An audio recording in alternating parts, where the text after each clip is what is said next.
Hello, everyone. Welcome to the Prospero.Ai stock market live stream.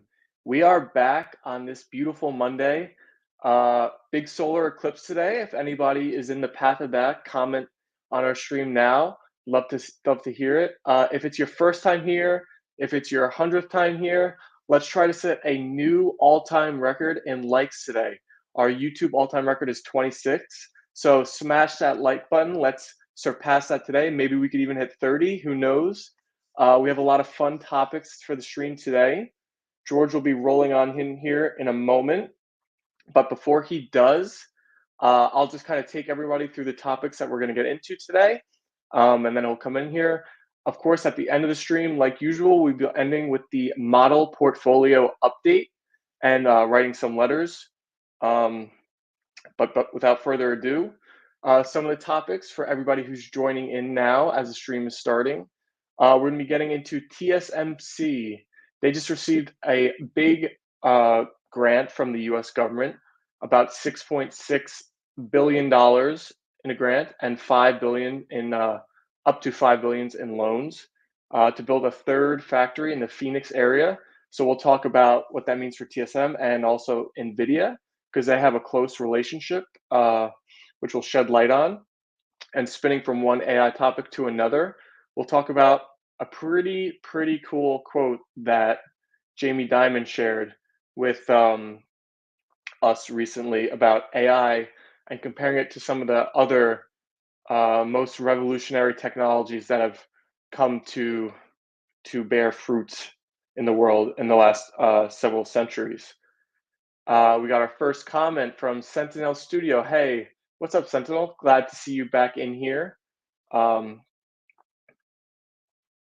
right, next topic we have for today. We're going to be taking you through some food companies like Conagra, Kraft, and Nissan, who shared some bad data. Maybe they showed warning signs for lower end consumers and their products. So we want to share all sides of the market. So we'll take you through, from the AI end to packaged food, very different areas, but we'll take you through both.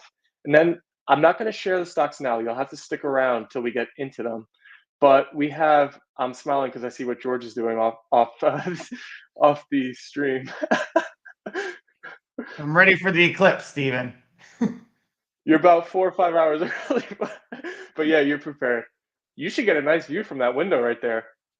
Oh yeah, I'm gonna have like a perfect view out there to the west. Yeah, if you're watching the stream now, comment if you're in the dead bullseye path. I think me and George we're gonna get about a 90% eclipse, so we should get a pretty good show. But there's some people who are gonna be right on the bullseye. But like I was saying before, George joined up. There's two companies we're gonna be looking at their stocks who maybe get lost in all what's happening in the market. AI is taking up a lot of investors' attention, so stick with us. I think you'll be interested by the stocks that we share. And then for our crypto interested investors and watchers of the stream, we'll take you through the Bitcoin halving, what your playbook should be, if you should be looking at miners, MSTR stock, Coinbase, if it's a buy the rumor, sell the news, basically what you should think about, Bitcoin related stocks, crypto related stocks with the halving coming up. We have Saul commenting, or Spiky Dude. I'm in Texas, but it's cloudy. That stinks. Hopefully it clears up for when the eclipse actually occurs. I think in our area, it's supposed to be around 3:30 p.m., but it'll probably be earlier for you. So maybe actually soon. I'm not sure. And lastly, before we roll into the model portfolio update to end today, we'll kind of talk about CPI and everything that means for the market. In my mind, it seems like the most important CPI in a while because of the kind of changing thesis going around with rate cuts and how many they're going to occur this year. It seems like the economy and inflation are kind of remaining stickier and stronger than maybe was projected by the market going into this year. So we'll talk about that, maybe talk about what it means and how you should invest based off that event that's occurring on Wednesday this week. Let's look at the QQQ and SPY in Prospero today. Both are up to start the day, and let's see how their net option sentiment are looking. So the QQQ net option sentiment is at 38, dipping down into the 30s. Slight downtrending over the trend. Let's look at the SPY. The SPY is remaining steadier at 51. So George, we see the SPY continuing to remain higher in our signals than the QQQ. Both are up today. I'll share your newsletter in our chats for those that didn't see it if they want to. But reading that, it's kind of, we're still seeing these mixed signals and kind of non-committal market type of moves in action. So, is there any Mhm. more insights and light we can shed on what's happening in the market currently? Yeah, I mean, I think that I've been like fascinated by this QQQ move for a little while. In terms of like it going below the SPY. And I think what's going on there, and it makes sense, when it kind of dawned on me, I I was like, oh, that just makes complete sense, which is that I think because the AI boom, and we talk about like how large cap growth has been doing so well, and that's when we look at like kind of these shifting trends, we're keeping a close eye on that because for the last month, I think before last week especially, large cap growth kind of was doing the worst of the six sections, which is like small cap growth, small cap value, mid cap growth, mid cap value, large cap growth, large cap value. And for the last year or so, large cap growth performed by far the best. And then looking at the last month, when we were looking at the letter last week, large cap growth was the worst of those six categories. And then it recovered last week. So I think when we see this clear like AI boom and the AI boom showing up in large cap growth, and by the way, we have said that we actually like looking at large cap growth more than say the tech sector because large cap growth covers things like Google and Meta, which is in the communications sector. So we actually think that's a more reliable thing to look at. And that's why we've started to look at it a lot more in the last few weeks, because we think it explains more. And given that, it actually makes sense that people would increasingly hedge the market with QQQ instead of SPY, because QQQ is going to be much more reflective of those companies and give you better coverage. Buying puts on the SQQ specifically is going to give you better coverage on large cap growth kind of having a correction than SPY. So I think that's the very logical reason that we're seeing a much more volatile QQQ net option sentiment. For those that missed the letter, we actually saw it open at 22 on I believe it was Thursday, and then go as high as 40 and then back down to 31, rather quickly. So I think when we see that volatility, we're seeing people both changing their hedges as this market is moving faster. And, by the way, that's the day that we saw in the same day a boom in large cap growth in the morning. And then it really trail off and go the other direction in the afternoon. So other days last week, we actually saw, even full days of large cap growth doing well or poorly. But a few times we actually saw, kind of half days of that last week. And that just shows exactly how volatile things are right now. You know how you've talked out before about how some of these large institutions actually hire like psychologists to kind of mess up with people's emotions. It feels like that's what is happening right now. The way the market just, it's like the seesaw back and forth day after day between different sectors and what's doing well, what's doing poor. Um, do you think that could possibly be occurring? Are we in that kind of a period?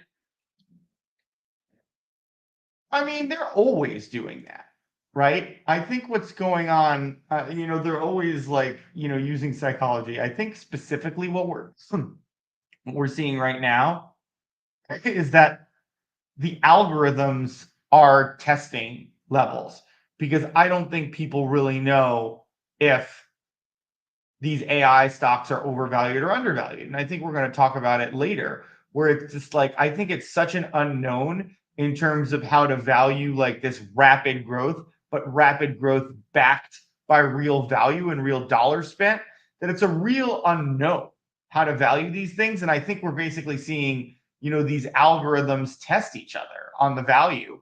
And it's definitely algorithm testing because I don't think people have a great sense of the value. So I think they're basically sending, robots to do their dirty work and figure out like, what appropriate values are. So I think they're stress testing it both ways, and that's what we're seeing.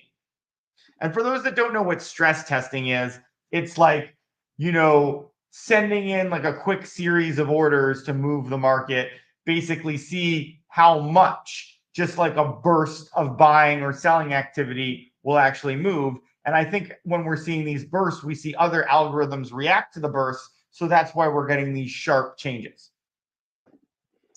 And speaking of dollars spent in AI, we got an update on the CHIPS Act and how it's going to be affecting TSM.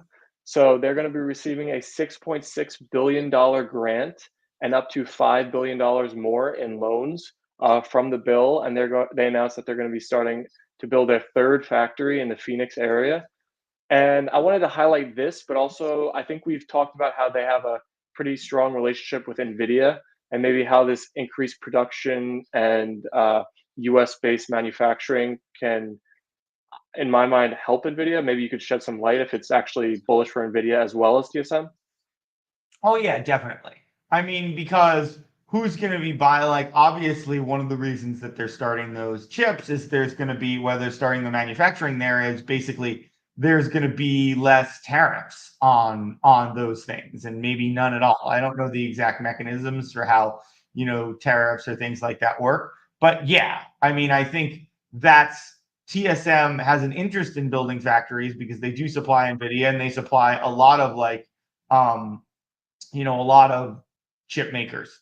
I think Intel obviously is going to start building their own, but like a lot of these other specialty chip makers still, get it from Taiwan Semi, because they are kind of the most cost effective to do that. And certainly if they're being subsidized to do it here, that's going to be even more cost effective. So yeah, I mean, it doesn't make sense for Taiwan Semi to manufacture here and then ship it back to China. So I think basically what we have there is, some very cost efficient chips that are going to be manufactured here and sold here. And that is obviously like, even just on the margins for NVIDIA, is going to be very helpful. Do you think bringing all this manufacturing into America is also going to be very beneficial for the economy? People are starting to get concerned about lower end consumer, which we're also going to share a story later on, kind of playing into that theory. But it kind of reminds me of how all the car companies used to manufacture in America, and that kind of went away, and there was some job loss with that. But now we're bringing chip manufacturing back. So could that boost some jobs and the economy overall? Maybe, like, I think these factories are pretty automated. I don't know like how many, like, I think we're probably talking about hundreds of jobs, not even thousands. But there could be thousands, but even if there are thousands, that's not really moving the needle. I think when we like want to get, like, when we talk about manufacturing jobs, like, manufacturing jobs just don't involve as many people as they used to. But yeah, also, like, I think it's got to be a much bigger boom than just like one company, one factory to really move the needle for us. I mean, I think the main thing that this bill was trying to accomplish was to ensure that the supply issues were taken care of, but B, that we were kind of protected, especially like, if you think about like, China potentially invading Taiwan, right? Having these factories in America is going to be very helpful to stabilize supply because, surely China can exert power, like pressure on Taiwan Semi, but they're not really in a position to stop like, Taiwan Semi from supplying chips to us if the factories are in America. It's much easier for them to say stop shipments out of Taiwan if they take over Taiwan.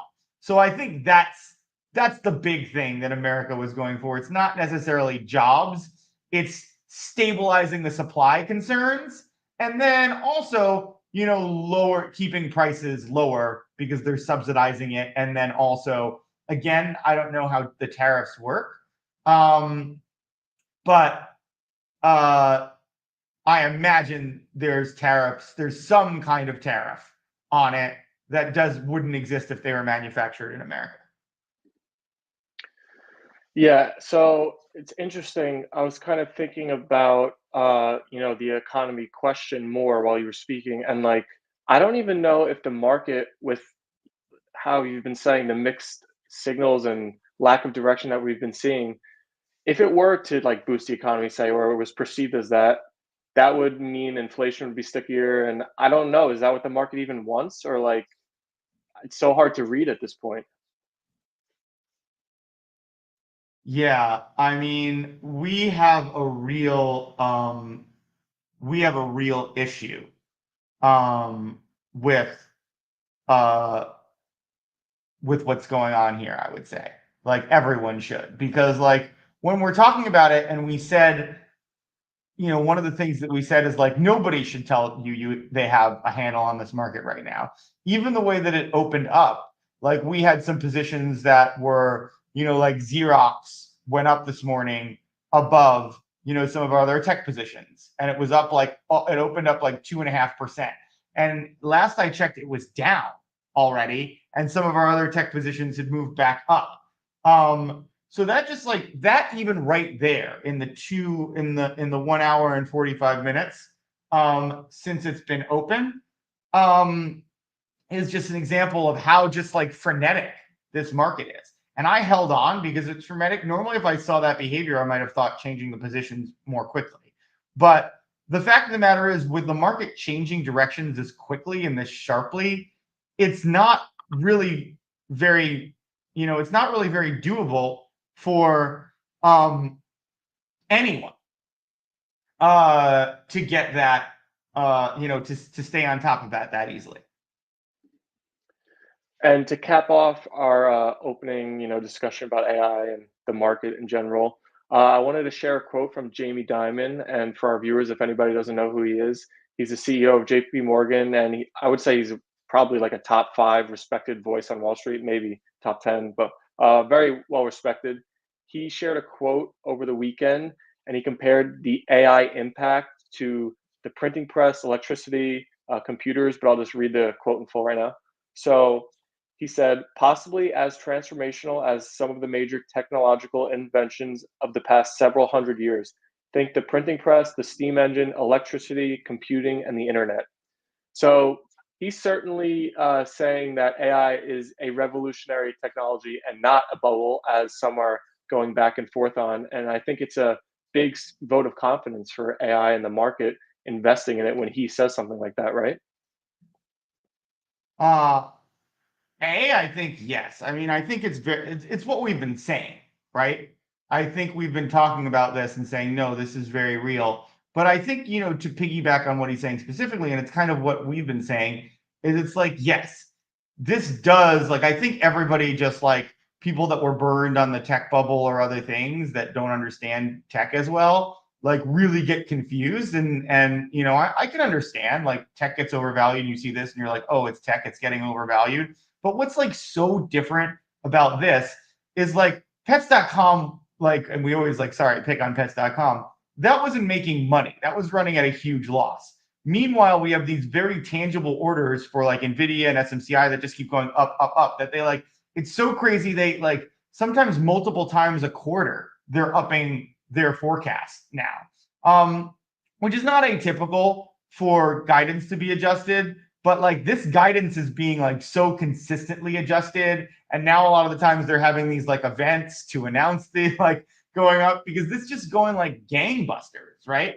So I think that, like, of course it looks more similar to, like, say, an industrial revolution, right? Because the real life orders and the equipment being used has changed. So it's like that is a much more direct parallel to what's going on, because in that time manufacturing was changed around to use different equipment. And in this time, it's not quite manufacturing, but it's products. Since products exist in the cloud so much now, like basically in the same way, tangible, like, even textile goods were changed by factories changing in the way they're manufactured. You could say the way that products are manufactured in the cloud are completely changing to use a lot more AI.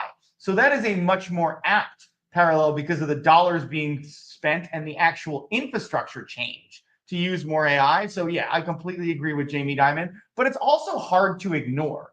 And I think people like him have to come out and say things like that because he's walking around and hearing a lot of similar things to I do, where people are calling it a bubble. And it's just not. So people need to come out like him and say, no, anyone that thinks it's a bubble or this, they're wrong. They're not looking at it the right way.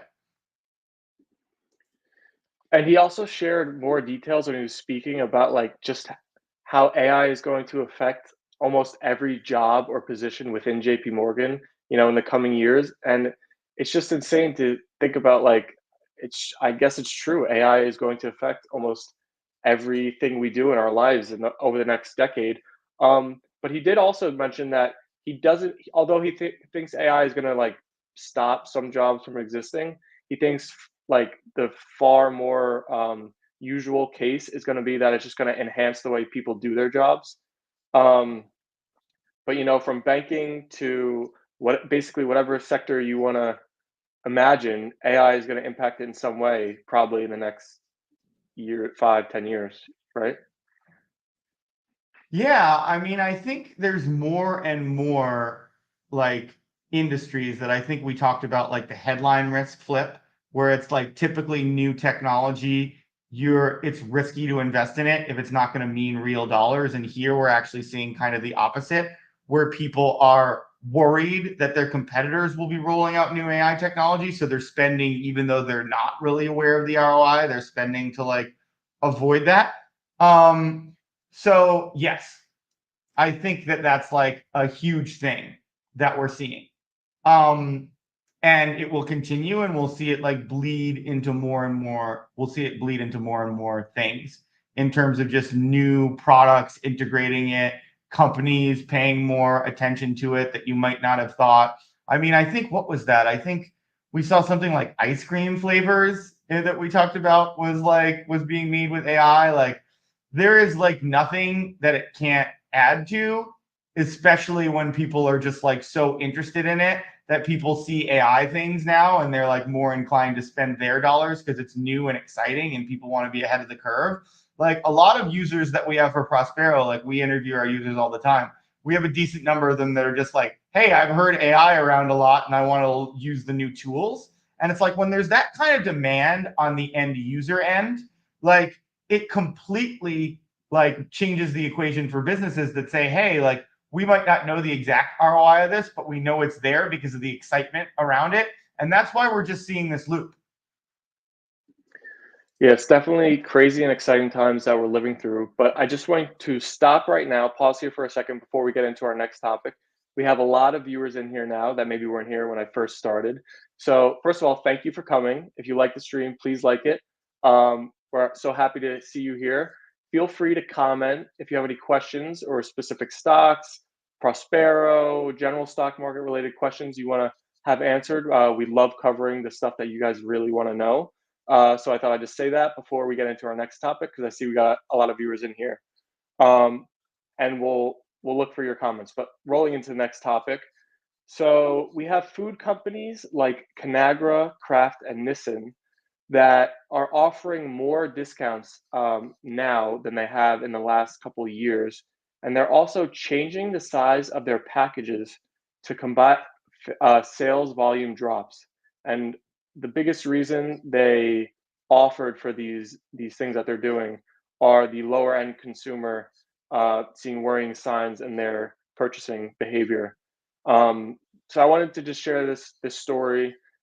We've kind of hinted and underlined this whole like underlying thing that's happening, that kind of AI might be covering up that's going on simultaneously in the markets. Yeah. So, I mean, I think that Well, I think what the funny thing about this story is we talked about how when inflation was going on, instead of like raising prices of things, these same kind of companies were keeping packaged goods like the same price and just like shrinking the amount that was in there. And I think it's funny now, like with inflation reducing and we're starting to see softening in consumer spending, that now they're kind of taking it the opposite way. So like, who knows? Before long, it'll probably be just like the same amount that people were spending, like the same amounts people are getting for the same amount of spending because they like made it bigger and then shrank it.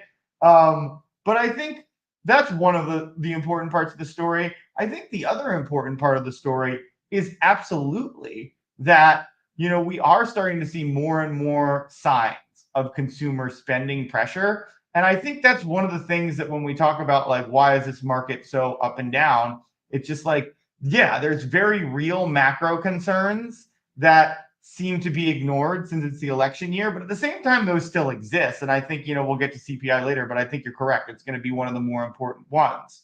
Where it's just like, and we obviously talked about this. This is also not a typical election year because I think probably regardless of how it goes, we're talking about more instability than we typically see and a very like divergent, you know, movements based on who wins. That I mean, I'm assuming that a lot of people are like playing the middle right now because they don't want it to go too far one way or the other if one side or the other wins.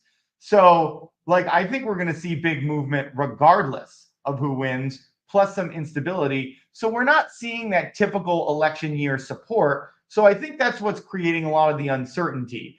Typically I think people would be a lot more sure that that the market would do well this year, but because we have some of these consumer spending concerns and it's not as like stable of an election as we've typically seen, I think that definitely creates a lot more uncertainty.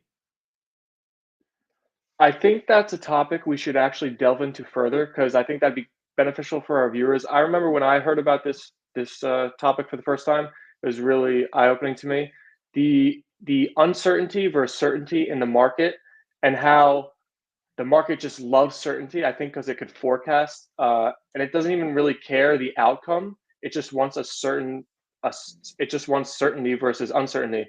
So can we talk about that? And also, I wanted to just ask you: do you expect the election like it's going to be volatile leading into it, and then whatever the result is, it'll be kind of calmed down a bit because there's more certainty and clarity on what's going to happen over the next 4 years after that? I mean, I don't know. It depends. Like, we've seen people call the election results into question. Like, and I think like one of the things we might see is regardless of what happens, we might now see the other side play it. Like it was the Trump side last time that was calling election results into question. But now that it's happened, we might see either side, being like, oh, like now, like if the Democrats lose, they might say, like, oh, we think that Trump was manipulating the ballots in these states. So like, yeah, I think that's a very different thing about our election, where it's like now we actually, which I think is just like absolute insanity, whoever's doing it, like calling into question the election system because it makes us vulnerable. Like people are already saying that China is going to do stuff to add to this instability, right? Imagine if they actually hacked our systems during this election, like, and I'm sure they really want to, and like we've seen things happen with the phones, like if there was already this instability and then China hacked our system, we're almost talking about like complete chaos, right? And I don't know how anyone can't be a little worried about that. I think, yeah, once someone takes control, like, and there's not a contested election anymore, I think that, things will settle down then. But, the election was being contested like well into January last time. So, like, that's a pretty, like, that is a lot of time for the market to be destabilized. I mean, especially when you're talking about there might be consumer spending problems then too. That could be a huge negative and extended market event potentially. Let's hope we avoid that. If not, we might be talking about this maybe even a year from now, but hopefully not. At the beginning of this stream, I promised we were going to talk about two stocks. And they remained nameless, but we're going to get into the first one now. So for anybody that stuck around, thank you. Starbucks. It was interesting. I was looking through a bunch of stock lists, and I came across Starbucks trading under $90 per share. And with all that's happened in the market in the last 5 years and how it's gone up, we're at new all-time highs. Starbucks has only gone up 17% over the past 5 years, which is kind of crazy. They have a nice dividend. They're a great brand name, seemingly. Are they an interesting investment for investors with how their valuation currently is looking? And the Let Prospero us signals, I should add. take a look right now. Yeah. Mm-mm. And I think I you should also mean, share your Starbucks order, your go-to. I just get like vanilla lattes. I used to like the green tea frappuccinos, but then I realized that those were like actually I was like, oh, I'm gonna be a little healthier and get a green tea frappuccino or matcha or something like that. And then I realized it wasn't really all that healthy. Starbucks looks terrible right now. Net option sentiment is kind of plummeting. Like upside breakout is at 53 and downside's at 30. Yeah, like Starbucks looks really bad. And I mean, one thing about Starbucks as a business, we always try to look at um like value and then um look at the Prospero signals too. And I think that like Starbucks was very open about their strategy being like saturation and driving people out of business, right? So a lot of the times they admitted that they were like literally cannibalizing their own stores.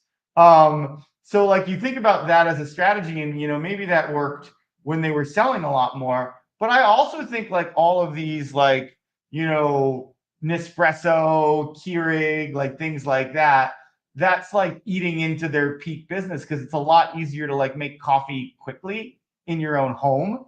So yeah, I don't really like Starbucks as a business, and the Prospero signals like reflect that as well. There's not nearly as many long-term bets as you would think, and like yeah, it's not going to be an exciting net option sentiment stock, I would think most of the time, although I have seen it higher. But yeah, I would say especially there's not a lot of long-term bets on Starbucks, despite like 60 profitability and 57 growth, which is not bad. That's about like, that's above average for the combo.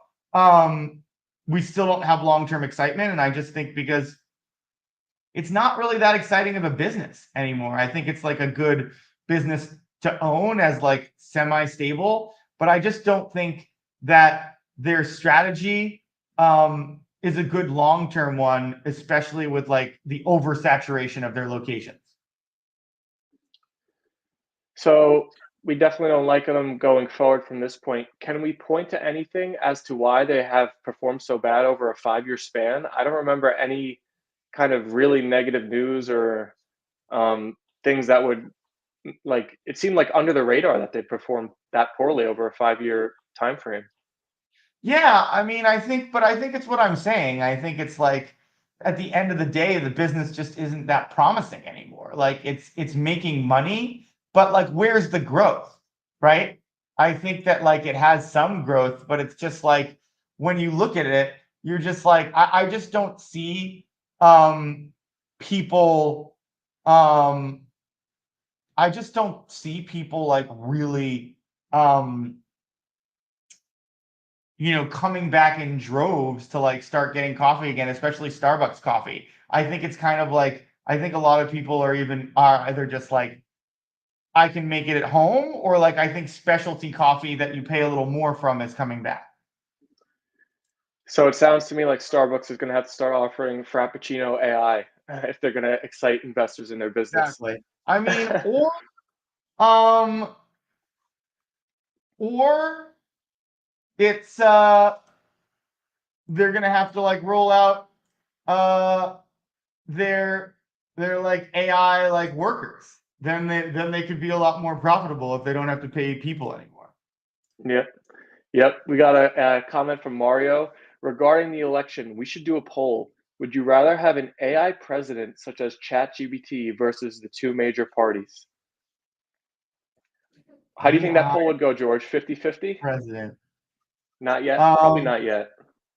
I mean, I think it would pull. I think that's a great question. I think an AI president would pull pretty competitively. I mean, especially considering there's so many like non-voters, and undecided. I think what is it like 50% non-voters? I think a lot of those non-voters would probably like very happily sign up for an AI president. So like, yeah, all that AI, all they have to do is maybe get like, 10% of like the less enthused people from each side, and the AI president could win. I always make a joke. I would like random person. Like that's the joke that I always make. I would vote for random U.S. citizen over either of these people right now. Like that's the one. I would vote for random U.S. citizen before AI president. AI president could get pretty murky pretty quickly. They could have some ideas we don't really like. But I think random person is my number one choice for president. I saw a real, this is a real story. I think a person from Texas who legally changed his name to literally anybody else, and he's running for president officially. So that's kind of like what you're saying. Yeah, but the problem with that guy is like he's not random. That person like has a mind to run, and I don't think I want anyone that has a mind to run. I think that's part of the problem. I think whoever it is, I think is starting like I just see way too much like personal benefit from the presidency these days. And I just want someone that has no interest in using the office for personal benefit or, anything like that. I just would prefer like, or, some of these families, which by the way, I just like, there's nothing more annoying, like, and God forbid, like these families that are getting chased down on both sides, uh, seem like very deserving of these things. I just hate that like our political arena is now just like we're not getting anything done, and instead we're talking about like family members of presidents like misbehaving. Um, I would just really like to focus more on getting actual political things done than discussing like anytime someone's like, so and so's son or whatever did this. I just like him like the hand on face emoji. I just like, oh God. Like it's bad enough that everybody's talking about this. I don't want to talk about it. I just would like someone to get something done. Which is why I'm voting for random person in 2024. And who knows, Mario, like with Neuralink and the chips starting to be put in people, maybe we'll have an AI assisted president in the near future or not so distant future. Um, Getting back to the stock market topics, the second stock that I promised people that we're going to be looking at is Adobe. So that stock is down 18% year to date. And just me thinking about their business and the services and tools, software that they offer, I would think that they would be one of the beneficiaries of AI and incorporating that in like everything that they do. I think it would really enhance what they offer for creators and businesses and everything. But it doesn't seem like the market has agreed so far, at least this year. How does Adobe look in Prospero, and your thoughts on Adobe stock? Well, Adobe specifically had a huge downturn this um this week. Or sorry, this morning. It was like it actually closed at 74 upside breakout and opened at 64. So that's a big jump down in upside breakout. And I think that like, I mean, I don't think it's automatic. Like, I don't really think of Adobe as like a big AI business. Like, yeah, they're a tech company, but I think there's much better, like, if anything, I think like if you think about like PDFs or like PDF reading or things like that, like Adobe has like got a lot of infrastructure in these things. And like one thing tech and automation make it easier is like their business is relatively simple. So I wouldn't be surprised if companies are starting to look at like, things like DocuSign, I think is taking their business. And I think that like, you know, I'm not surprised that people are starting to get a little more worried about them in the long term. Yeah, I mean, 64 upside breakout is still pretty good. But I think if you're going to do an AI play, there's better things there. And I think, to be very specific, there's better companies there for an AI play, but also at the same time, I think we're talking about I think also we're talking about there's still a tech company. So when the index gets hammered, they're going to get hammered, and they don't necessarily have like the same, I think, kind of business growth reasons that some of these other like more pure AI plays have. So I don't think they're necessarily in a good spot. Speaking about them also like and their moat and how you were saying they're facing competition from DocuSign. OpenAI, I don't know if you saw this, released a pretty incredible tool called Sora where they could generate basically any video from a prompt and it looked like incredible. Maybe that's also kind of weighing on Adobe in the market and just the competition. And do they have a moat in what they offer people? Maybe they're going to be losing some market share in what they do in the coming years if they don't have the best tech. Yeah, well, yeah, especially like with all the automation, they could be facing upstarts that are, good in automation. But yeah, I think it's pretty funny. But it's definitely something that I just don't necessarily think they're as well positioned to do. And like, yeah, to your point, things like ChatGPT are really making big strides. And there's going to be a lot of other Gen AI that could potentially, like, in a pure tech play, do better than some of like the, more, like, I would say, less automated things that Adobe says, where they're still paying like software engineers to develop it and manage the code and everything like that. Now they could be exploring further automation, but that's hard because they might still have to lay off those people. Like, there's a difference between starting up a business that's pretty heavily automated. Like, we have experience doing that. We're heavily automating everything. So we're not going to have to hire a huge software staff, and we're going to be different than other, financial companies. And then I think we also have to say that, one of the things that we're looking at is that, some of this tech is just becoming so interesting. And I think, like, what I look at it with is like, some of these like deep fakes, and, even like what's going on with Kate Middleton right now, where people are like I'm looking at these videos and I'm just like, damn, if that's a deep fake, it's a very good one. But also, it's just like very weird that she's not making any of these public appearances too. And like, that's one of the more, that like actually just shows this new world that we're getting into, when these like these automated videos can be made in like better and better ways. And like, keep in mind, Stephen, what you mentioned is just what's for free. Like, imagine what the industrial or like government level versions and capabilities of these things are going to be. Like, it is going to start to be a very odd world where we're actually debating whether people are alive or not, or in good shape or not. And like, if we're looking at deep fakes, like, Lord knows everybody's already prone enough to these conspiracies, like, without all of these like legit fake things happening. So it's going to be a brave new world, but the tech is like very, very interesting. And like, yeah, I've been fooling around with it more. It's compelling. And maybe this isn't even the real George and Steven. Maybe our chat is watching some deep fakes of us. We took off to watch the solar eclipse. No jokes, but yeah, it is crazy, and it's still early. Like, the tech is only going to get better, so it's really crazy what's going on. I Um, know it's scary. yeah. Okay. Next topic, one that you have not specifically been the most bullish on or supportive of, as many other people, maybe some of our viewers like crypto space a little bit more. So there's a big event coming up in about 10 days, the Bitcoin halving. And I wanted to give people a oversight, maybe your thoughts on a playbook or how they should think about it. With this happening, are miners interesting, MSTR stock, Coinbase?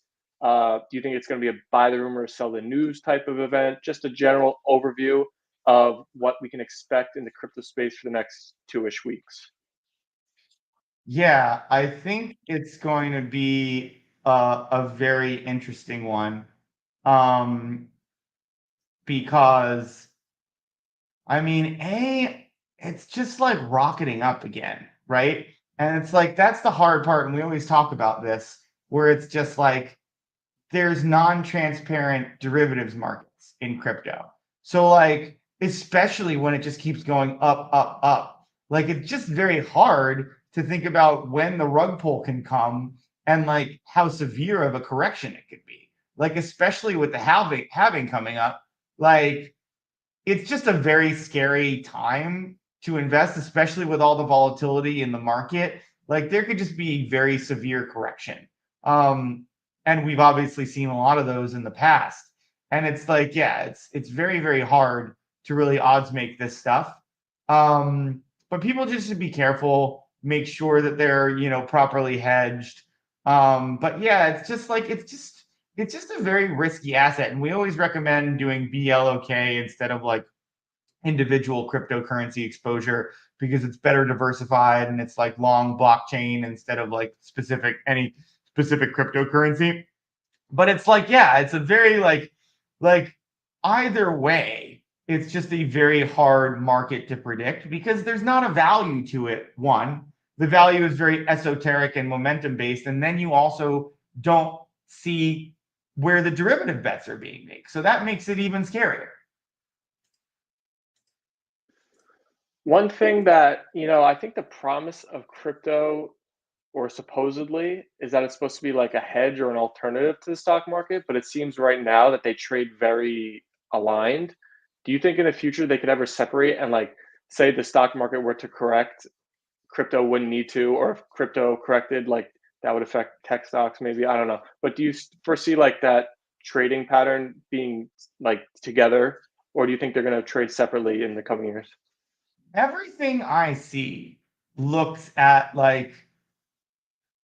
crypto kind of like the riskiest tech asset, right? And like I was saying this for a long time before, and it came pretty hard that like crypto would really start rebounding before the rate cuts happened. And I was been saying that since last year, and that's proved to be absolutely correct.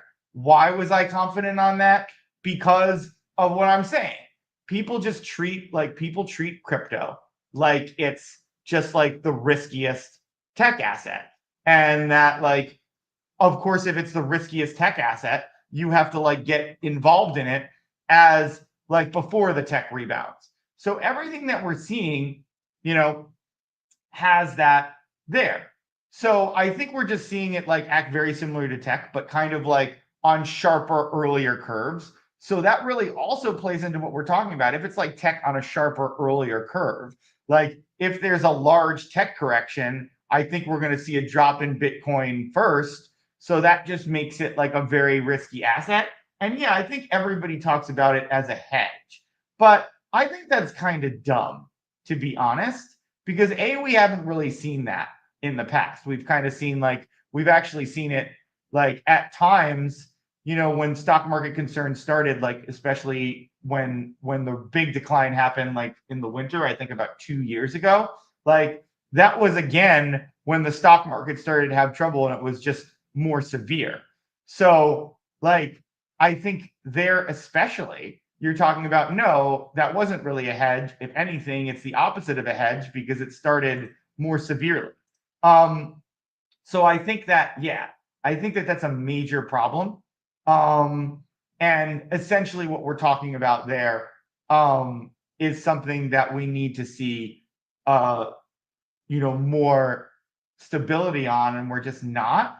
But I would say beyond that is it's just like when people talk about Bitcoin as like insurance against the economy, like the economy and the banking system would have to have a pretty complete collapse before like it's viewed as like a better currency, right? So I think that's kind of dumb when people talk about it like that because like, yeah, sure, if the world goes to complete shit, like Bitcoin might be safer than any other bank, but like how close are we to that? We're not really that close. And also the other thing that kind of makes a big hole in that is like there's a lot of doomsday scenarios in which we lose the power grid or we lose the internet. And in that case, your Bitcoin is doing much worse than a bank you could potentially visit a brick and mortar situation and like pull your money out of it. Like it's possible those things are on backup generators. You can walk in and get your money. Like that's not going to happen with Bitcoin. So I don't really agree. I don't agree with it, as it's kind of just like a bullshit thing that people toss out there that I don't think has a lot of like reasoning to it. You just made me think about. I don't know if you've ever seen this show like Doomsday Preppers, but like the Bitcoin is the financial world version of that. Of like when people do that in real life, like having bunkers of water and food and stuff.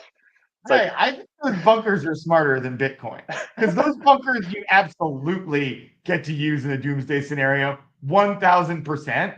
Like there are a lot of doomsday scenarios where you instantaneously lose access to your Bitcoin. mhm. Like I'm on board with the bunker, suitcases full of cash in your bunker. That is like a way better investment than putting your money. That's a real doomsday insurance. Um, or even just like, yeah, cash in like a safe in your house is a way better doomsday insurance than uh than Bitcoin, where it's just like, yeah, like there's the more I even like run through these scenarios in my head, there's just so few like doomsday scenarios where like the power grid and the internet are still there, that it's just like I'm just like that doesn't even make sense at all. Like there might be a brief period of chaos where it's like where it's more valuable, but again, like if you can get your Bitcoin, you can get to your bank. Like, and at least a bank that has your money, that's a real thing. Like Bitcoin just like existing in some wallet, like just to give you a counterexample, like what's stopping Coinbase, I'm just using the most reputable one, from just taking all of your coin? Like, or employees at that company just like taking all your coin. Like, yeah, like there are agreements like there are anywhere, but like it's not regulated, right? Banks are regulated. Cryptocurrency isn't really regulated right now. So they might actually just say, well, actually, like there's not official laws for this. We just kind of promised you we'd keep it, but now we're deciding we're breaking our promise. Like that's very different than the securities laws and banking regulations that regulate these banks. So yeah, I don't really get it. And it's discussions like this that keep the people coming, because we're going to spin from doomsday Bitcoin scenarios to the Fed and CPI. So you get everything when you come to these streams.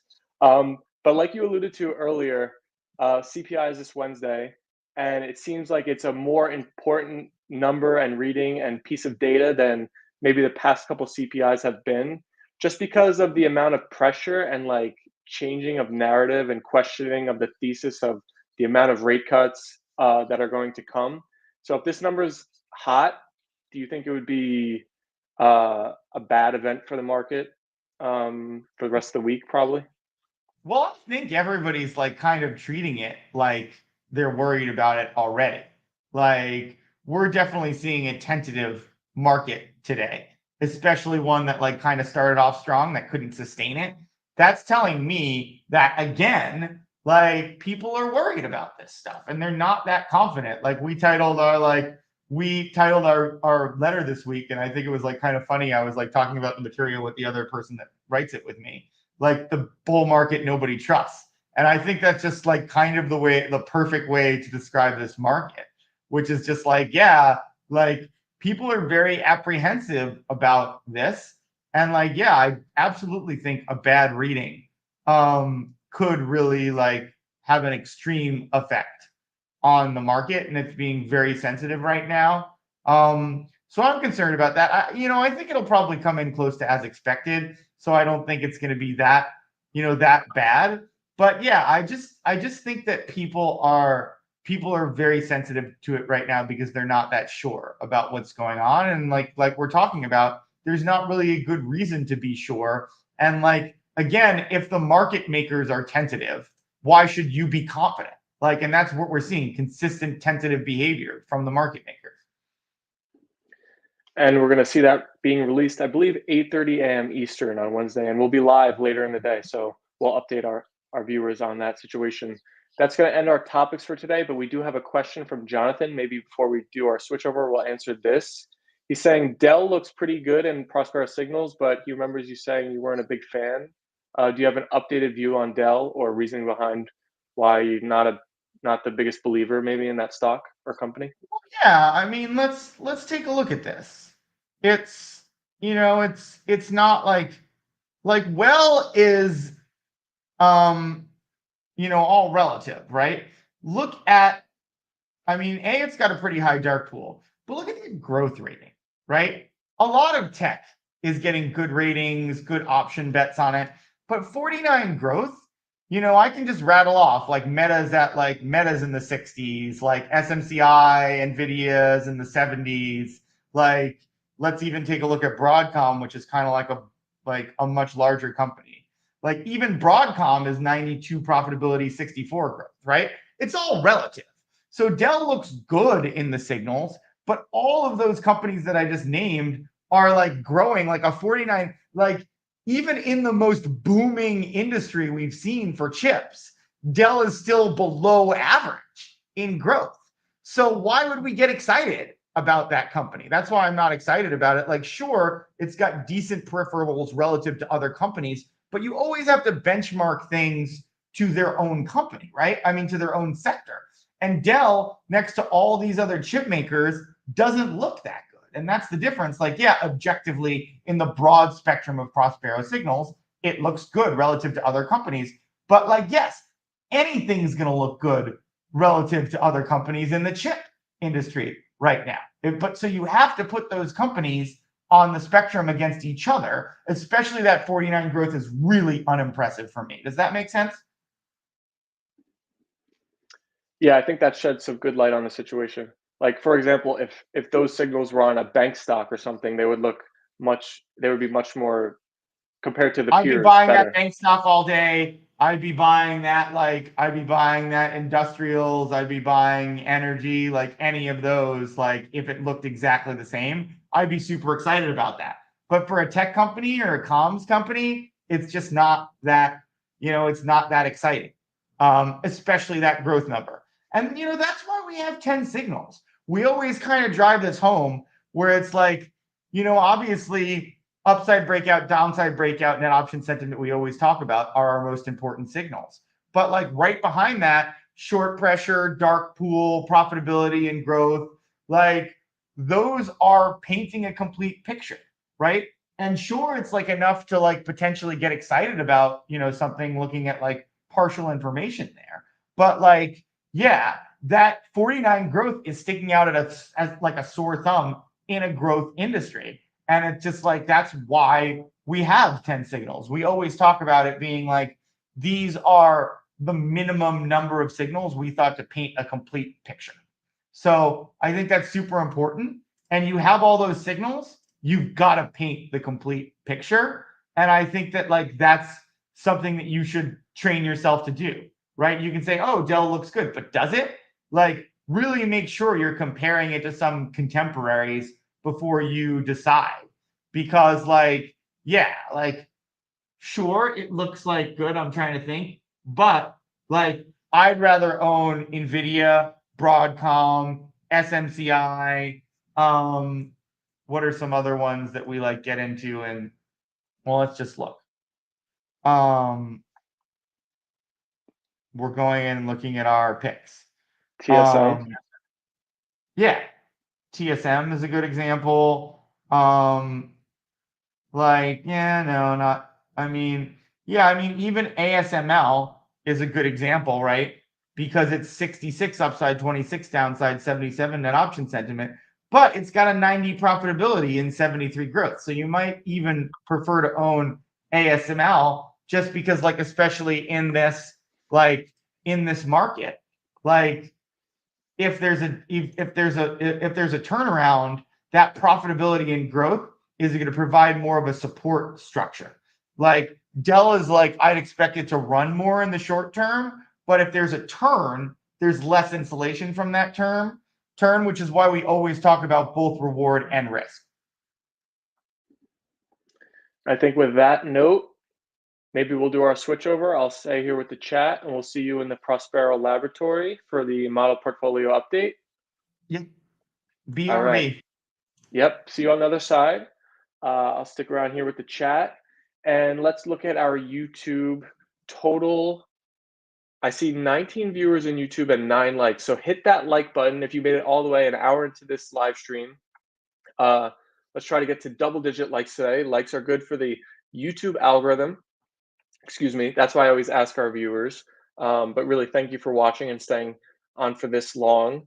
If you haven't seen it before, we're switching over to the model portfolio update. And I believe George is also going to write a newsletter update as well today.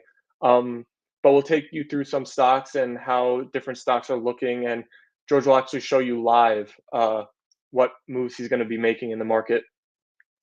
Without further ado, though, I gave you the numbers in the beginning of the stream of what QQQ and the SPY looked like in net option sentiment. So let's see how they're looking now. So the QQQ is at 35. I believe when we started, it was at 38. So we're seeing it continuing to drop slightly lower. And the SPY is at 51, which I believe is the same as before. So no change in the SPY. QQQ looks a little bit lower than it was an hour ago.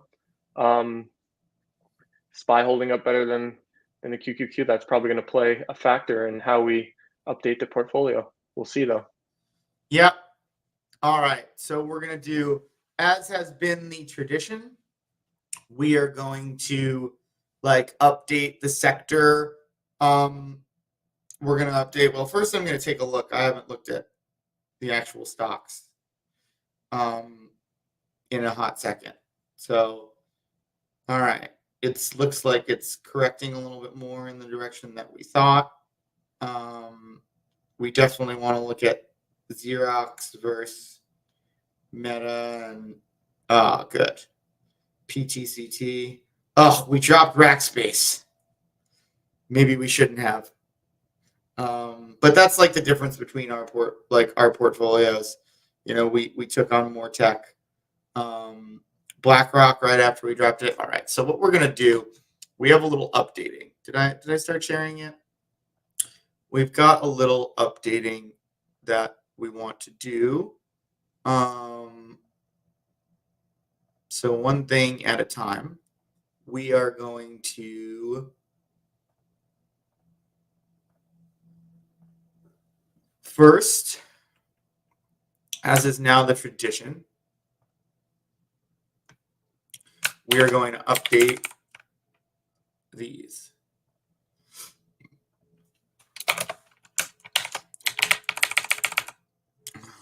What's this going to be? This is number one.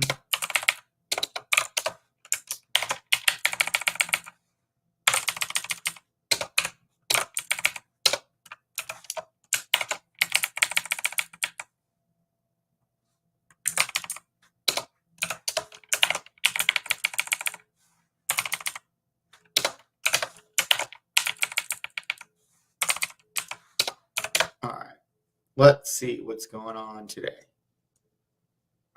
We messed up 1 month. Why do we keep doing that? I think I keep doing that on the month. Okay. Yep, pretty messy. Damn, consumer discretionary making a little recovery. That's the only thing that really stands out. That's a little surprising. What's happening with BKNG today? I almost added BKNG. But I did not. That might be something that we want to add. That's what I'm pulling up TradingView on. BKNG. What are you up to today? Sometimes this is like erroring out on me. Yeah, like right now, I don't know.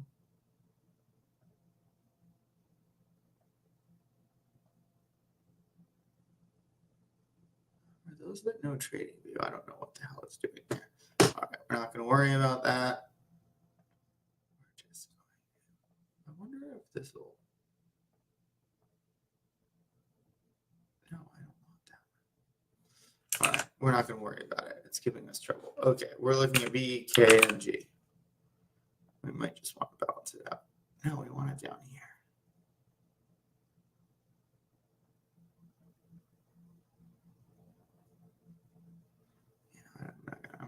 I'm gonna give up on that. All right. See, I just don't know if I want to own that. Yeah. 1 hour. I mean, it does look stronger. We might want to add that, but we're gonna go through and look at all of these one thing at a time, and we actually have to update. We did not update our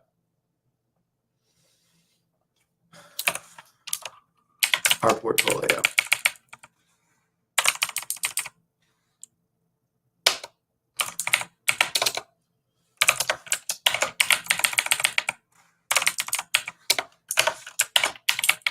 I think we're going to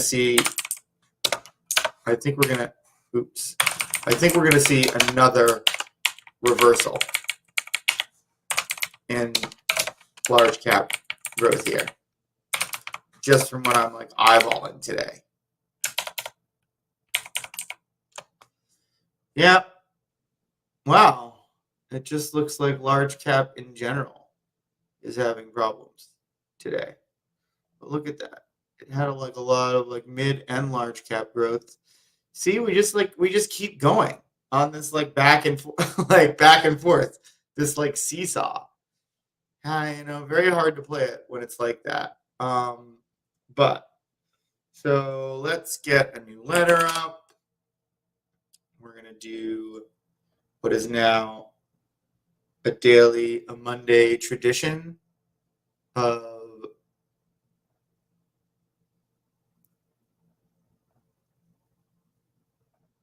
our live update. Okay.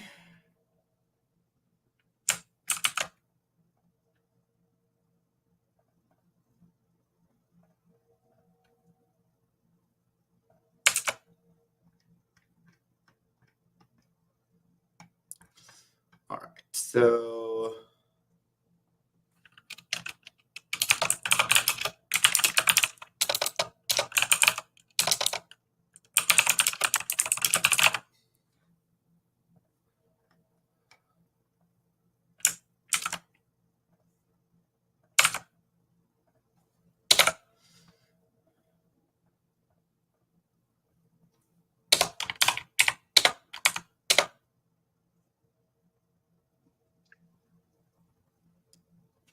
oops, a typo there. Let's check out an update on the last story. Let's check how if SPY upside and downside breakout is leading the market still. Nope. Well, kind of. Ready for this title? Solar eclipse casts shadow on large cap growth.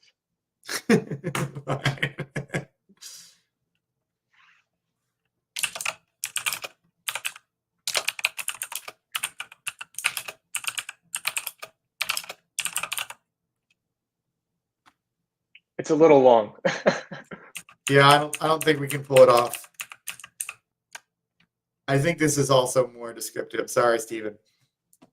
We actually are seeing a potential lead down, but no, we're just gonna axe it.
having a very similar portfolio this week.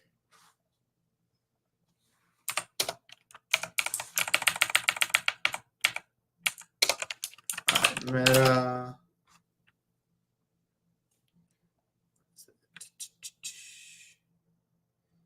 Meta. I think we have EGN.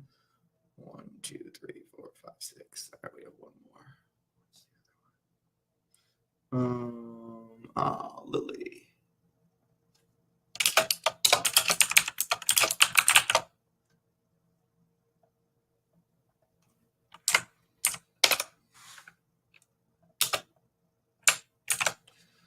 We should really grab this letter.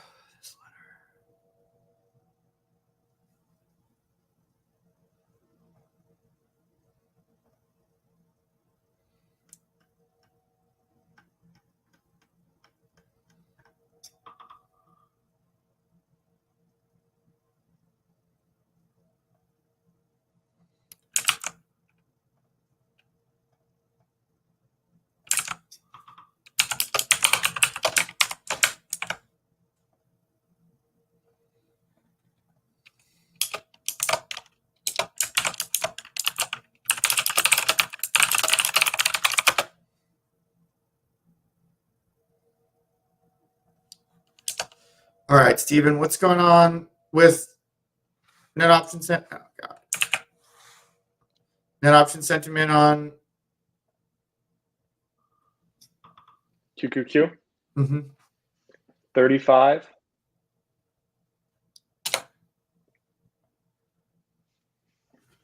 What did it open at? It opened at 38.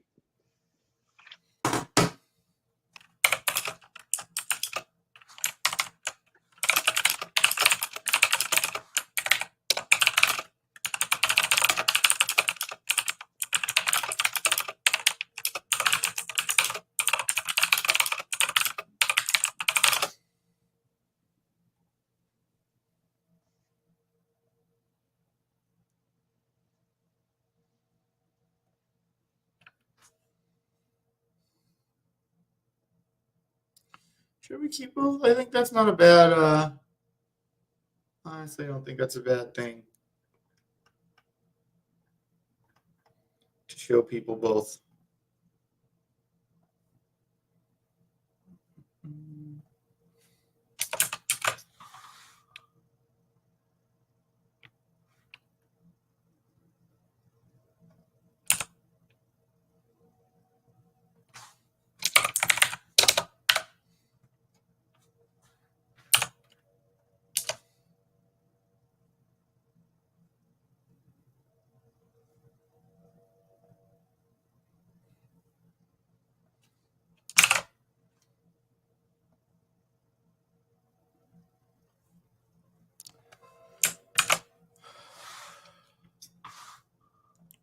Forgot to link it to live last time.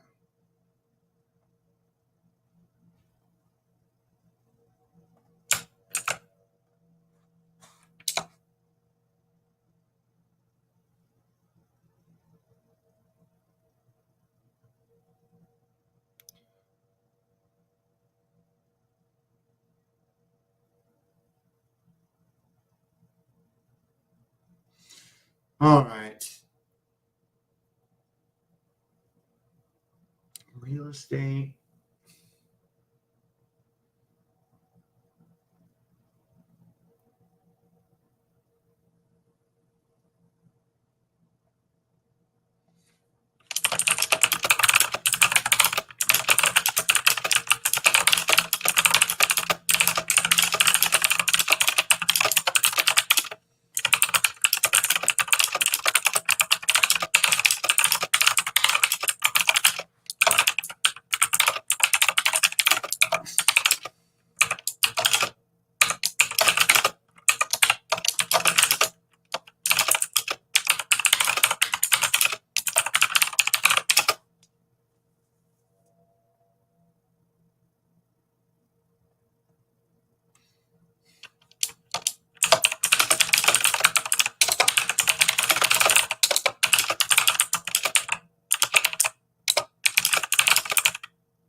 Now we're going to go through one at a time.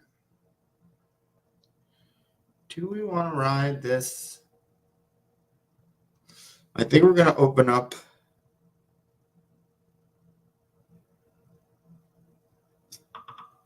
BKNG position.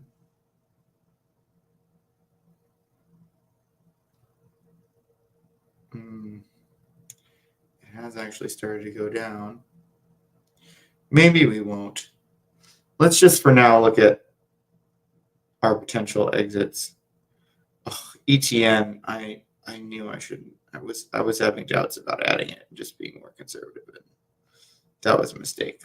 All right, but let's just go through one by one. JBGS is something that we're thinking about getting out of. But yeah, that's really fine. But real estate could be down tomorrow. That's really the problem. So we're gonna definitely keep our eye on the 5-minute. It is going back down. So we're gonna keep our eye on this. I think JBGS. Can you tell me where net option sentiment is on JBGS? It's currently at 39. It opened at 53.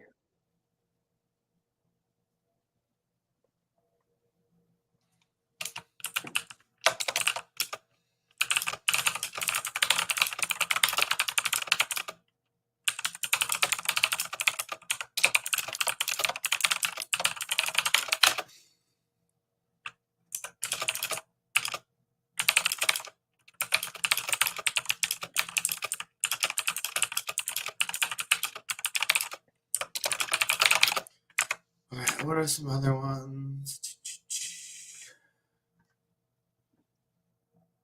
PTCT is going to be in good shape, I bet. But we'll just take a look. Oh yeah, that looks great.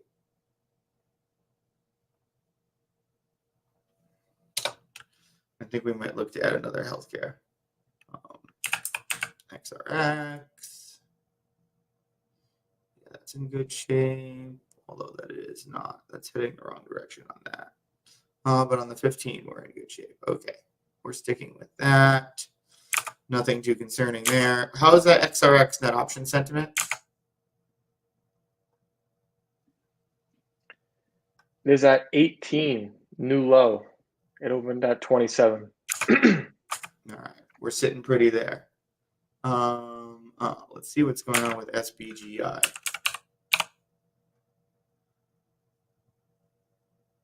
It's going the wrong direction on us.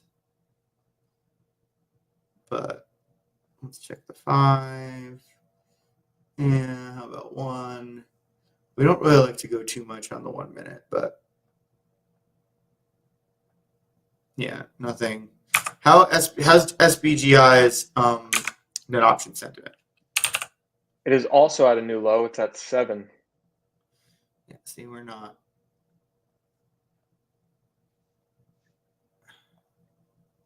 George, we got a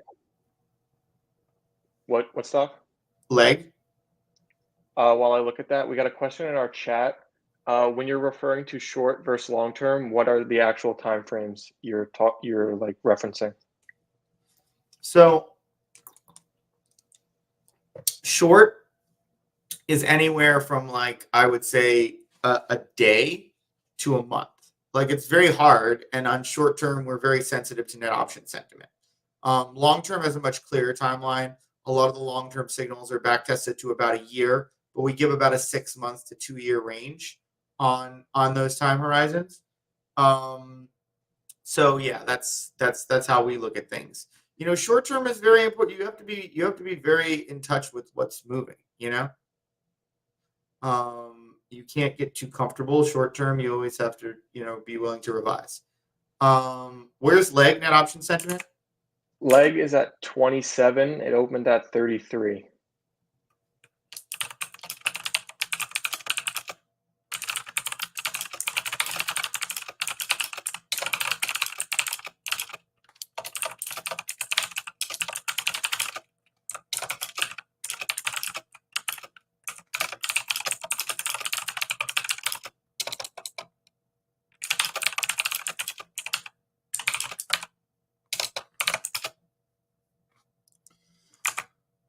take a look at PRGS, which I think we're in good shape on. Yeah. How about in the short term? Oh, yeah, looking good. All right. All right, that's the shorts.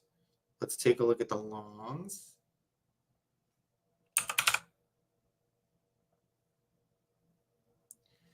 Not good, not good.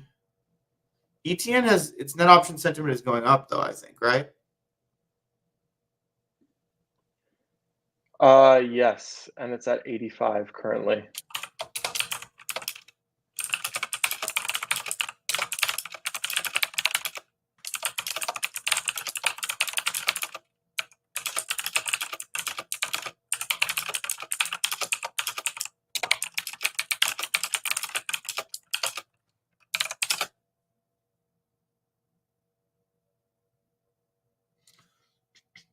Okay.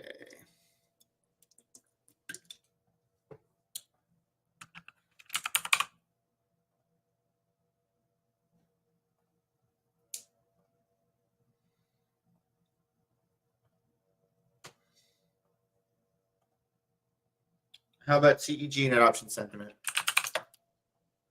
CEG and FANG. CEG is also at 85. FANG is at 61.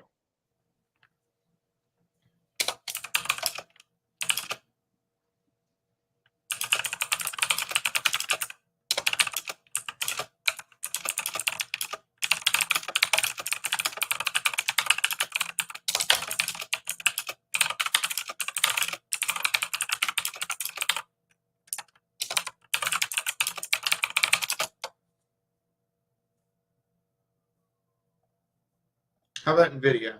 I mean, I'm assuming that's still at 100. It's been locked in at 100 for a while. Yep, still at 100.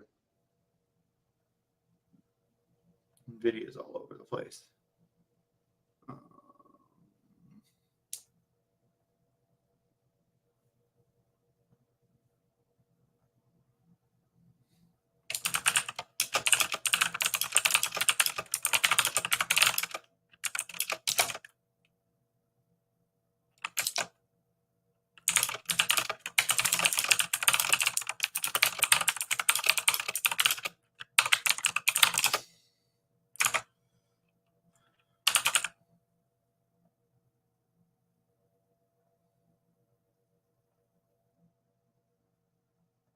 Yeah, we like that trend.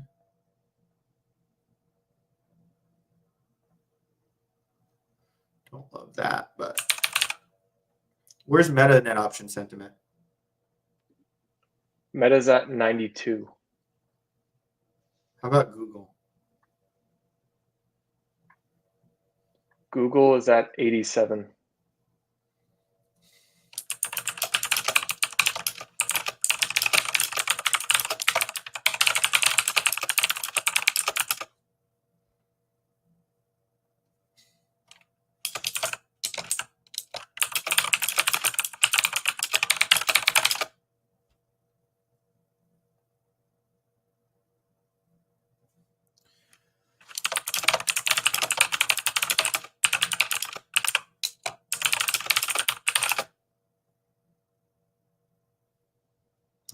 We're forgetting anything? Broadcom and Eli Lilly, definitely. What's going on with Eli Lilly net option sentiment? Eli Lilly is at 94 at the highs.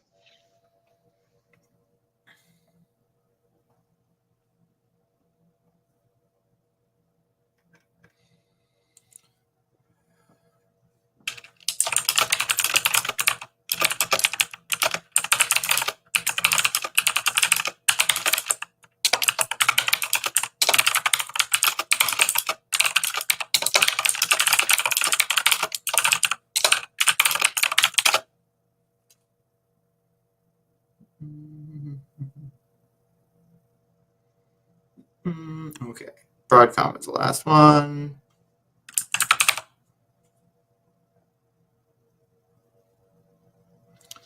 That's looking good. Better.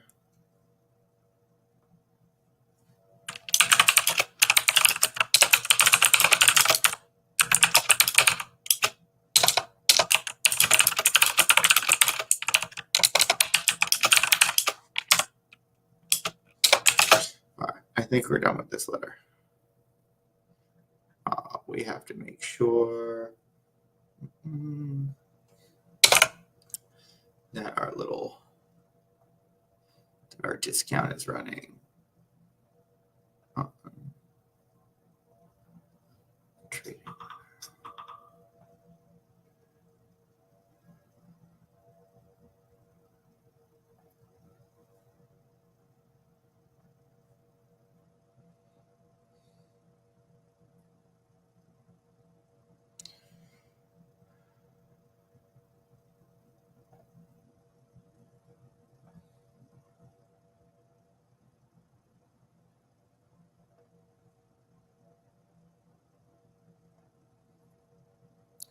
It's the end of this week, like the 12th, I think.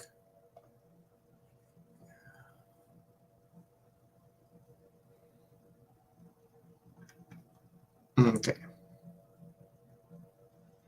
Sending out this one.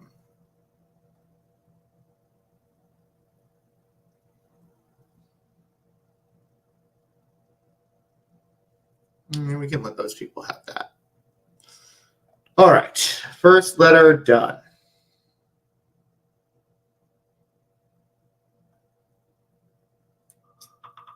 Now we will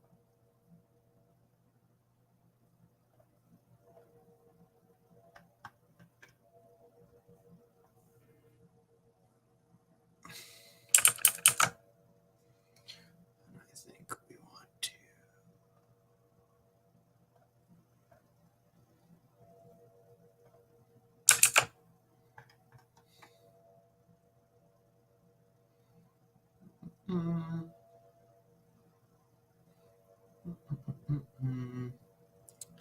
I think we also want to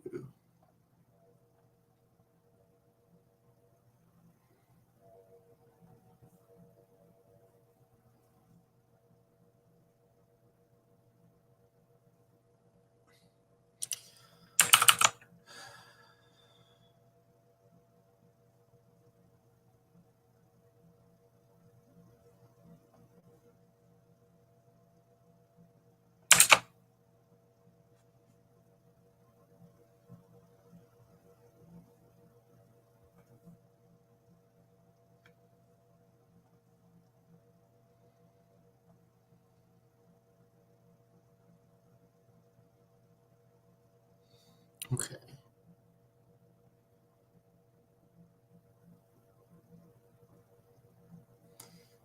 I think we wanted to just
any change in QQQ net option sentiment?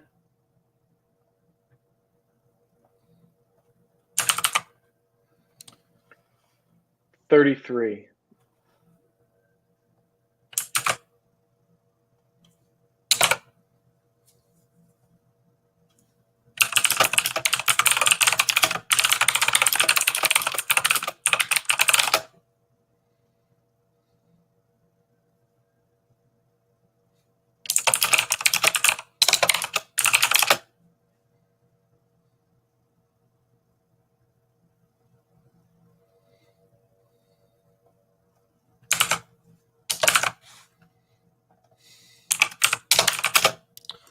All right. Let's take a look.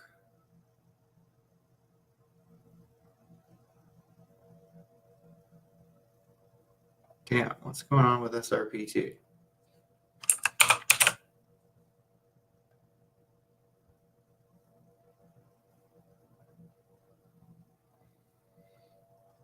Okay, we're definitely getting out of that.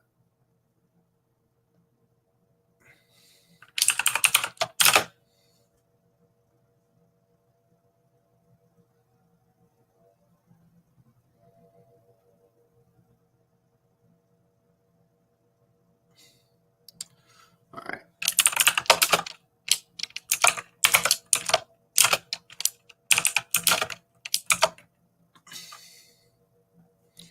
Are we in profit on Lily? Oh, damn. Barely.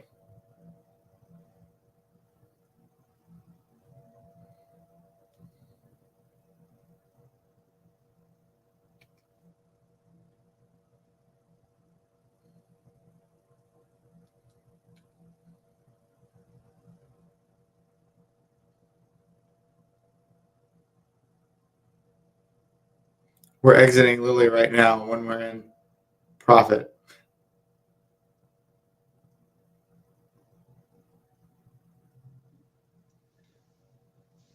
Comment from Spiky Dude, or aka Saul, saying he has trouble understanding macro economy. CPI Wednesday, if it comes higher, that means Fed is less likely to reduce rates.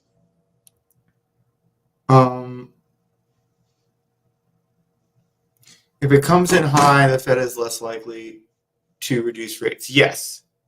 And then there's just like what everybody's expectations are around that, you know?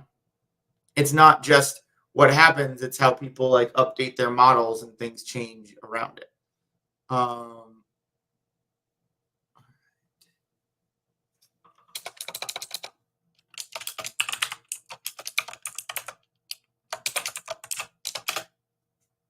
Paring down.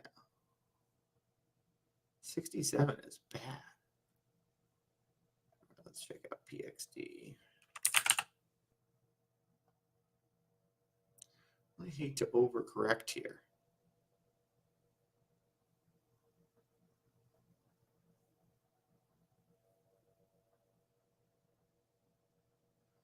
It's still looking pretty good.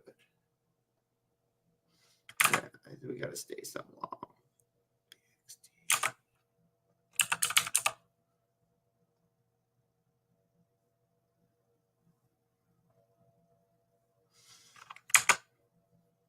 Yeah, we're sticking to that.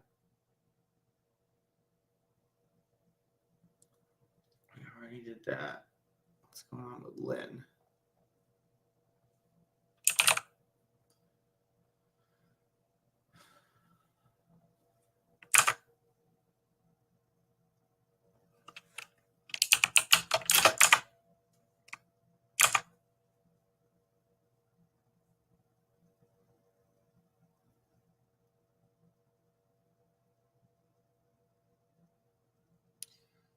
We want to get out.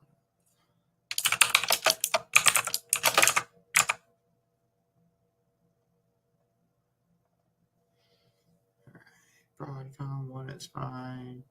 AMR is doing better. About CB. I mean, I just like having one.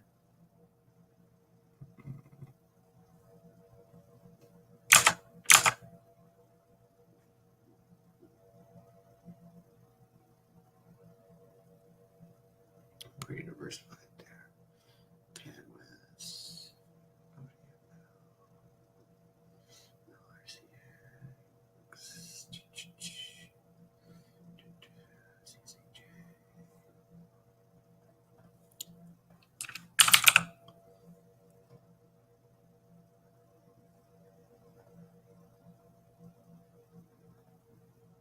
This could just be a temporary reversal. I think I'm going to stay in this round.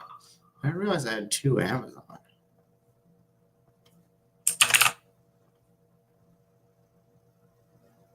Oh, it's doing well.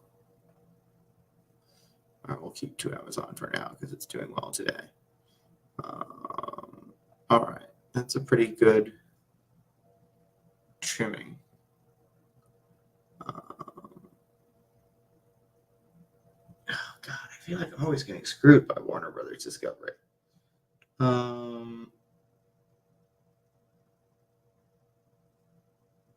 right.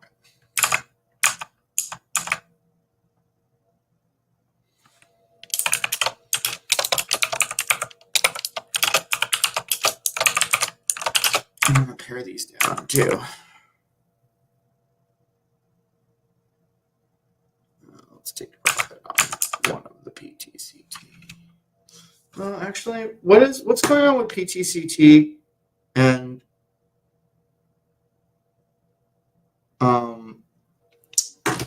net option sentiment?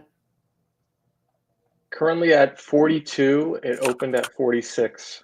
Slight downtrend. Yeah, I think I'm gonna get rid of one of them. Although I do want to look for a new healthcare short. Then I might also short in the newsletter picks. Or drop Lily there. We don't quite know what we want to do. What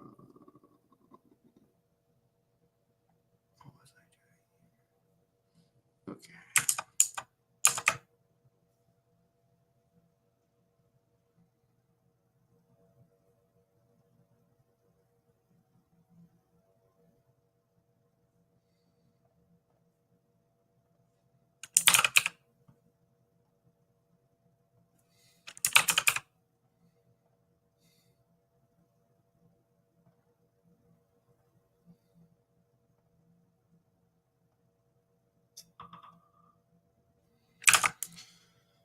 Not ready to close that. LCID, not quite ready. Can you tell me what's going on with IRT and option sentiment? Currently at 34. Opened at 31. iRobot is always all over the goddamn place. Any news around iRobot? Let's see.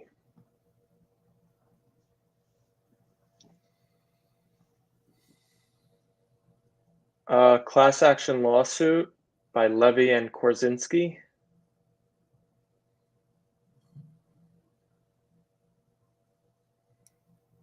All looking good.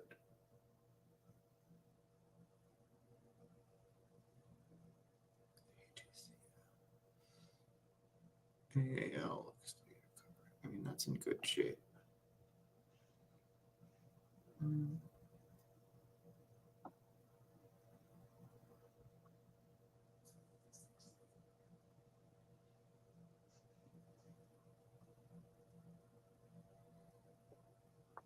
Oh, what's going on with WBD? We always get burned by Warner Brothers Discovery. We should really, that's one of the ones that we should just stop adding. Somehow we're always timing this thing wrong. It's at 27. Net option sentiment. Really? Open there too. Yeah, we were seeing it a little higher there. Oh, no. Oh, WBX is the one that was. Yeah, I don't think I want to move this. But I do think I'm going to get rid of one of the SBDIs, actually.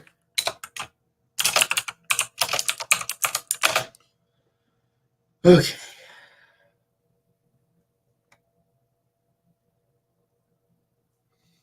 All right. I just want to go back to long and seeing if there's any other tech we want to trim down a little bit. Tesla's doing well.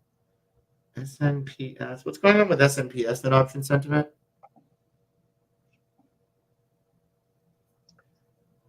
SNPS is at 73. It opened at 75. Yeah, let's pare it down for risk purposes.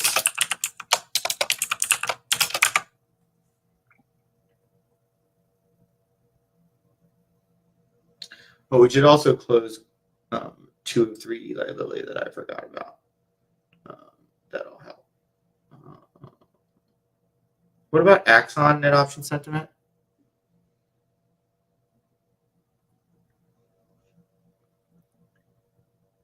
Uh, 72 opened up at 73. Let's see what's going on with this.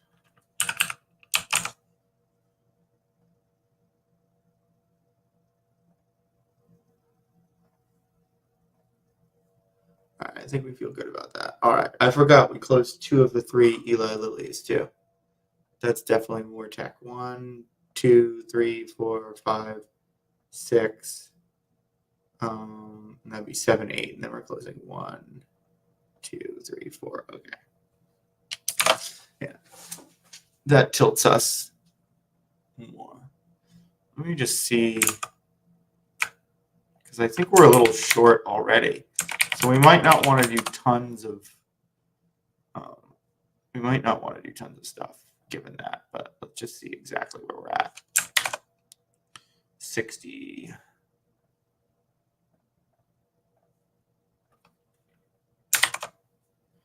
$73. So yeah, we're slanting even further that way. No, I'm not really up that much. Is there like a split or something? That's crazy. I didn't notice that.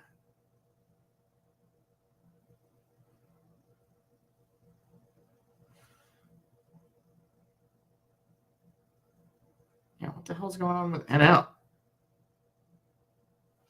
All right, we have to look into that more later. But I don't want to close that. That looks to be getting a little out of hand.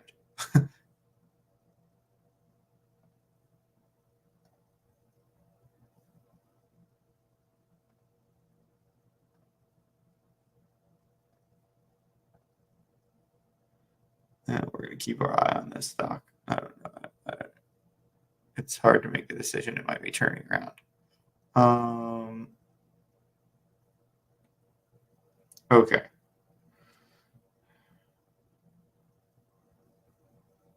ALLT. What's going on with that stock?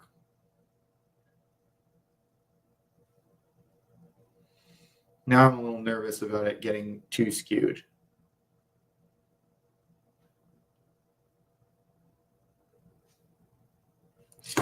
But you know what? We might just add some longs in other sectors. I might just take out tech. All right, that's what I'm going to do. Just to get a little more balance. All right, I know what I want to do. All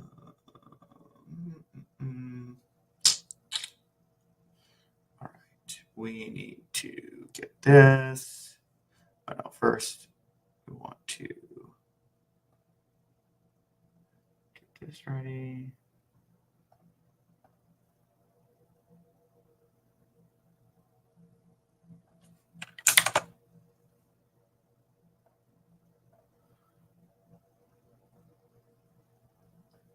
Why does this keep doing this?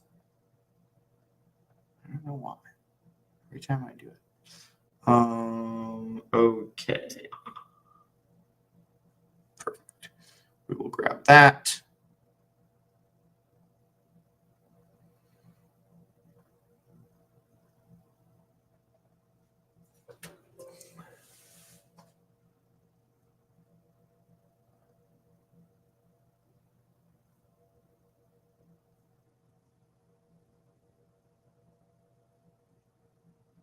There we go.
Okay. All right.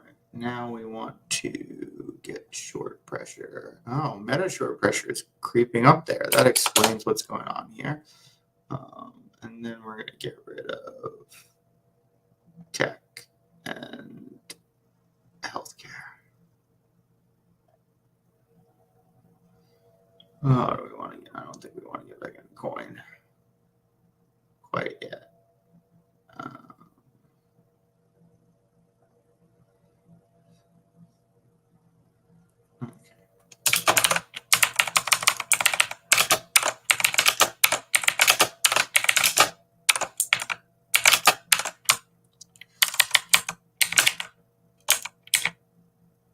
What's SMH?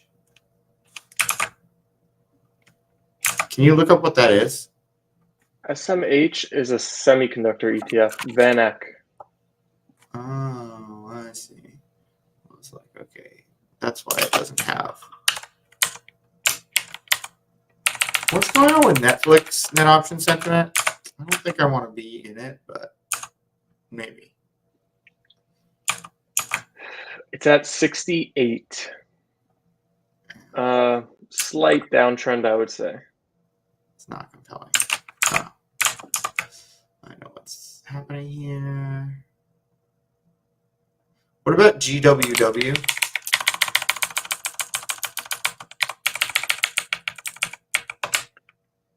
GWW is at 90, holding steady at the highs.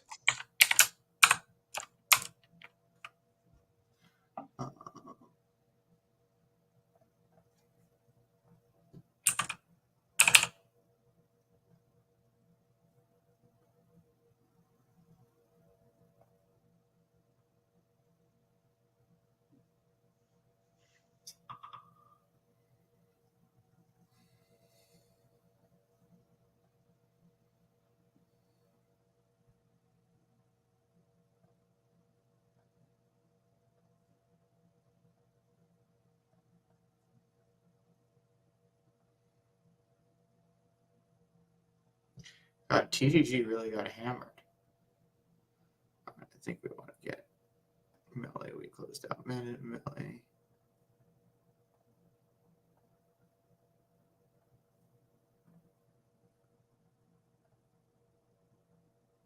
What's going on with BKNG net option sentiment? BKNG is at 75, uptrending. Okay. All right.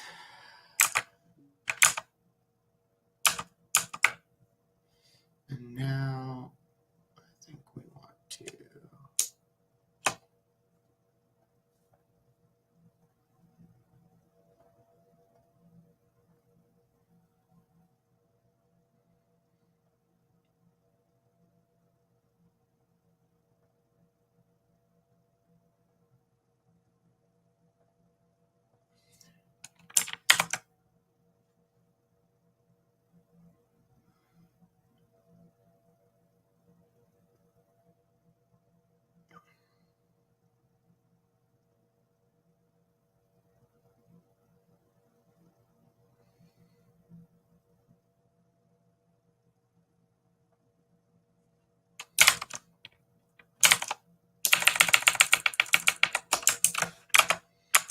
I think we're in a decent amount of these already. Oh, forget to do that.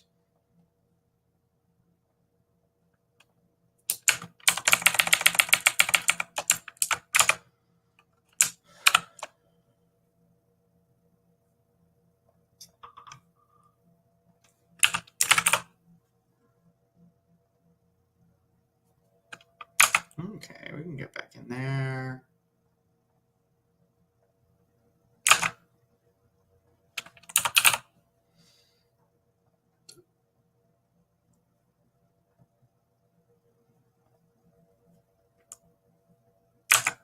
No, what about that?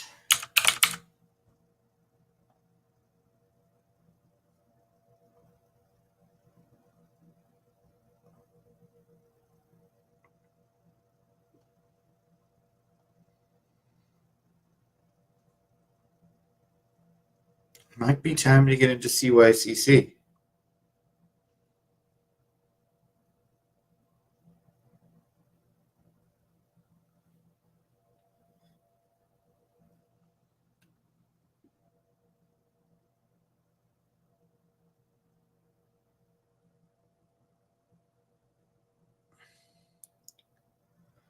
Might take a little more time.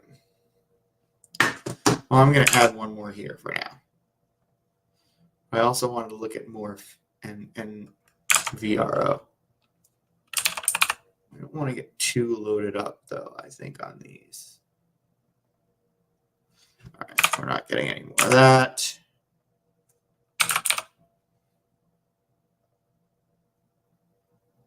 Oh. NVRO could be even better. Medical supplies. Yeah, this is more interesting, I think. Because I think it's also a larger cap company now.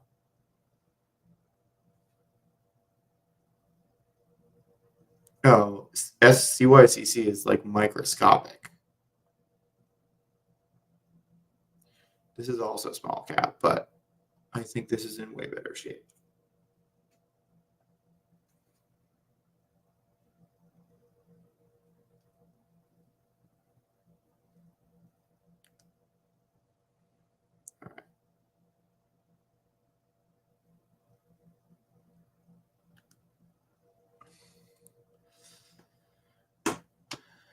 This is interesting. I think we're going to keep our eye on it, though.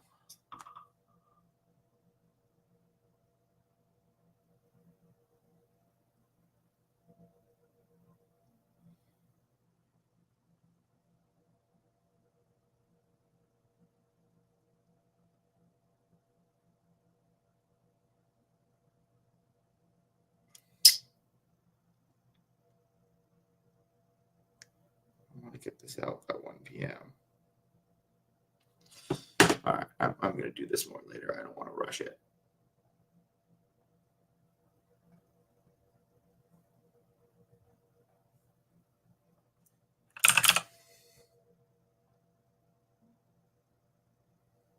Ooh. That looks in good shape.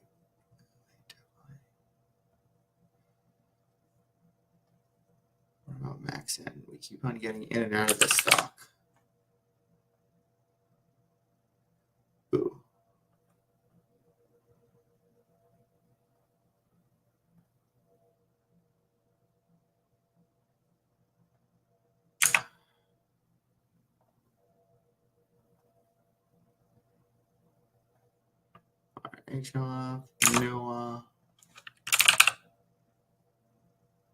Noah Holdings Limited, investment manager. Nope to that. All right, Casa, and then I think we're going to look at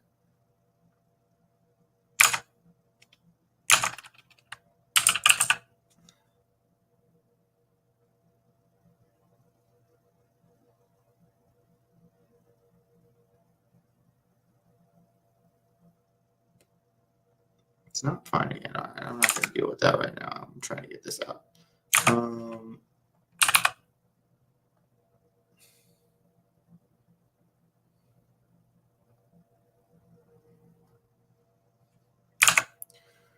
We'll take a flyer on this. How about Calm?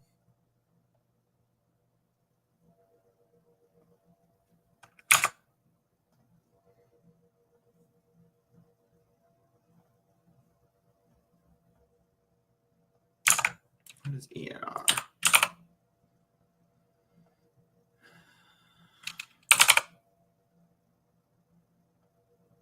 Energizer. No, okay, we're done with this. We're all done here. We need to get the hell. We need to get this letter out. 90.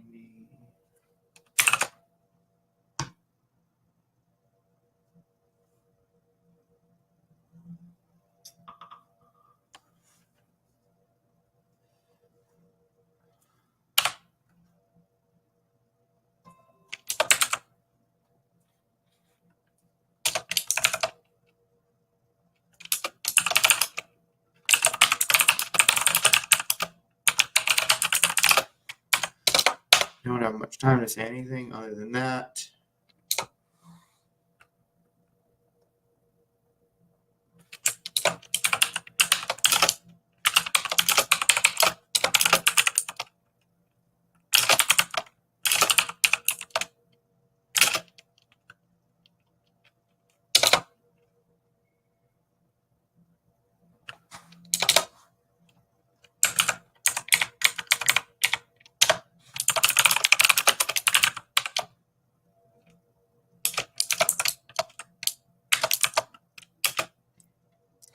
Like Fang.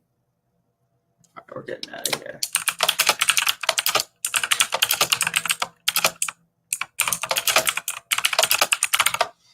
All right, we're done. Oh, getting this out.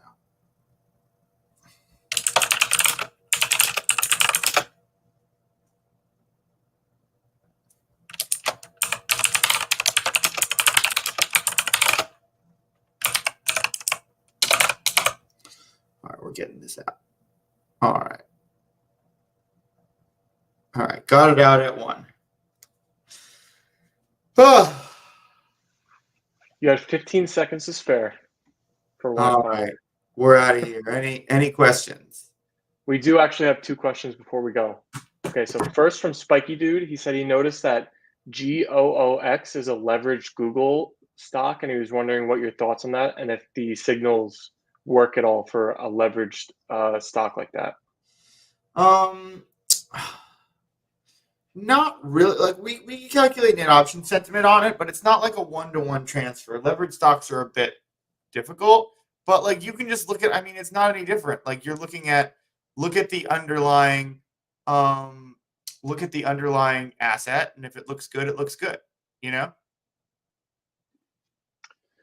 And then from Joseph, he was asking what percentages of your account would you allocate to trading versus investing?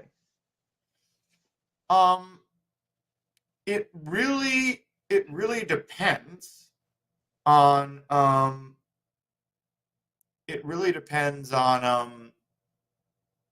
you know what your strategy is and your risk levels. Like I tend to, you know, keep things in a less risky portfolio. Like when I am investing versus trading, I would say probably about 80% of my portfolio is investing and about 20% is trading.